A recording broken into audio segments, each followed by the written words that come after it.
Master minds లో best ఏంటంటే master minds వల్ల షెడ్యూల్. నేను ఇది ప్రమోషన్ కోసం చెప్పట్లేదు. జెన్యూన్‌గా నాకు సీఏ ఇంటర్‌లో షెడ్యూల్ నచ్చింది కాబట్టి సీఏ ఫైనల్ రివిజన్ ఎగ్జామ్స్ కూడా వచ్చి ఇక్కడే జాయిన్ అయ్యాను. షెడ్యూల్ అనేది ప్రిపేర్ అయితే ఈజీగా ఎవరైనా కంఫర్టబుల్‌గా క్లియర్ చేసేయొచ్చు. కాకపోతే ప్రిపరేషన్ టైంలో ఏ డీవియేషన్స్ లేకుండా ఎటువంటి స్మార్ట్ ఫోన్స్ అలాంటివి వాడుకోకుండా షెడ్యూల్ వరకు ప్రిపేర్ అవుతా ఉంటే ఈజీగా క్లియర్ చేయొచ్చు అనేది నా సజెషన్. నువ్వు చెప్పావు కాబట్టి ఒక చిన్న క్వశ్చన్ డౌట్‌తో అడుగుతున్నాను. చాలా డౌట్‌తో. నీకు ఏదనిపిస్తే అదే చెప్పమ్మా. నాట్ టు ప్లీజ్ మీ. నన్ను ఏదో ప్లీజ్ చేయాలని మాత్రం ఆన్సర్ చేయొద్దు. సో ఈ షెడ్యూల్ ఉంది. మళ్ళీ ఫైనల్ కూడా మళ్ళీ వెనక్కి వచ్చాను ఇక్కడ. అందుకని మాస్టర్ మైండ్స్‌కి వచ్చి మరీ చదివాను ఎట్సెట్రా ఎట్సెట్రా అని ఒక గుడ్. కొంతమంది ఇంట్లో ప్రిపేర్ అవుతా అంటారు సీఏ ఫైనల్. పాస్ అయ్యే అవకాశం ఉందా ఇంట్లో కూర్చొని ఓన్‌గా ప్రిపేర్ అయితే సీఏ ఫైనల్‌కి?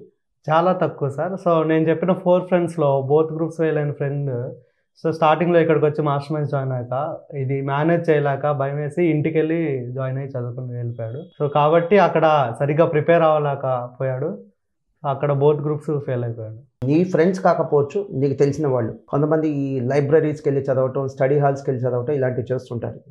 రీజన్స్ అలా ఉన్నాయి. సో ఓపెన్గా చెప్పు. అలాంటి ప్లేస్కి వెళ్తే మనకి రివిజన్ ఎగ్జామ్స్ ఉండదు, షెడ్యూల్ ఉండదు, మానిటరింగ్ ఉండదు. వెళ్ళి కూర్చోవడం సెల్ఫ్ స్టడీ అంతే కదమ్మా. అంతే. ఇంట్లో కూర్చొని చదువుకున్నట్టుగా స్టడీ హాల్కి వెళ్తే టేబుల్ కుర్చీ ఇస్తారు, కూర్చొని చదువుకోవడం అంతే కదా. అంతకుమించి ఇంకేమైనా ఉందా?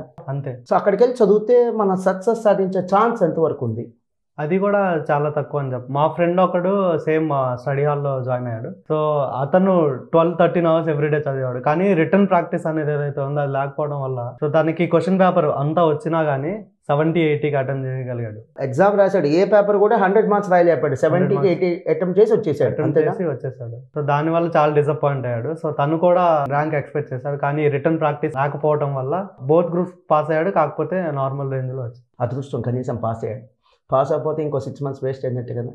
ఇక్కడ ఇంకో 6 months వేస్ట్ అయినట్టు కాదు బాను. నెక్స్ట్ అటెంప్ట్లో పాస్ అవుతారని గ్యారంటీ అని ఉందా? నవంబర్లో ఫెయిల్ అయిన వాళ్ళందరి పేర్లు రాసుకుంటామమ్మా, మీ అందరినీ జాలీ దయతో మేలో పాస్ చేయిస్తా అనే రూల్ అని ఉందా? స్కీమ్ అని ఉందా? లేదు. సో జీవితాలతో రిస్క్ తీసుకోవద్దు. మీరు మాస్టర్ మైండ్స్ కానీ లేదా మాస్టర్ మైండ్స్ లాంటి ఇన్స్టిట్యూషన్స్ గొడుగు కిందకు వచ్చేయండి.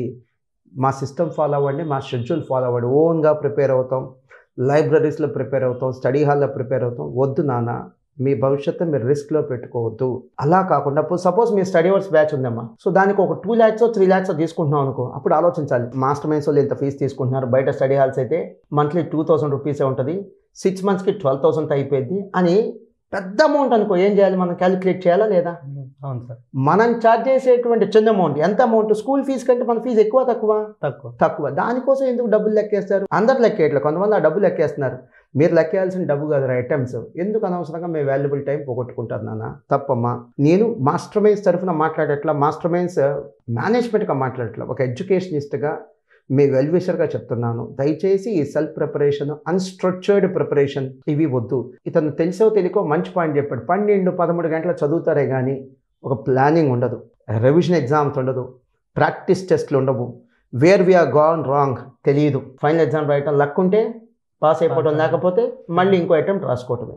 అదే ఇక్కడ రివిజన్ ఎగ్జామ్స్ అనుకో, అట్లీస్ట్ 5 months బ్యాచ్ అనుకో, ఈజీగా మంత్కి ఒక బోత్ గ్రూప్స్ అయితే 2 times పెడతాం కదా ఎగ్జామ్స్.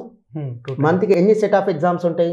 8 into 5 months అంటే 40 సెట్ ఆఫ్ ఎగ్జామ్స్ ఉంటాయి. 40 ఎగ్జామ్స్ కాదు, 40 సెట్ ఆఫ్ ఎగ్జామ్స్. ఎంత రిగరస్గా ప్రాక్టీస్ అయింది. ఇంకో విషయం ఏంటో తెలుసా, మన ఇంటర్నల్ ఎగ్జామ్స్ రాస్తారు కదా, కొత్త క్వశ్చన్స్ వస్తాయి. అవి హ్యాండిల్ చేస్తే మీకు వచ్చే కాన్ఫిడెన్స్ పక్కన నాలాంటోడు నుంచున్నా, నాలాంటోడు కూర్చున్నా రాదా కాన్ఫిడెన్స్? నేను కొత్త క్వశ్చన్ని హ్యాండిల్ చేశాను, అదే మీకు వచ్చే పెద్ద confidence. So all the best my dear children. God bless you. చక్కగా చదువుకోండి. Make your parents to feel proud of your success. God bless you.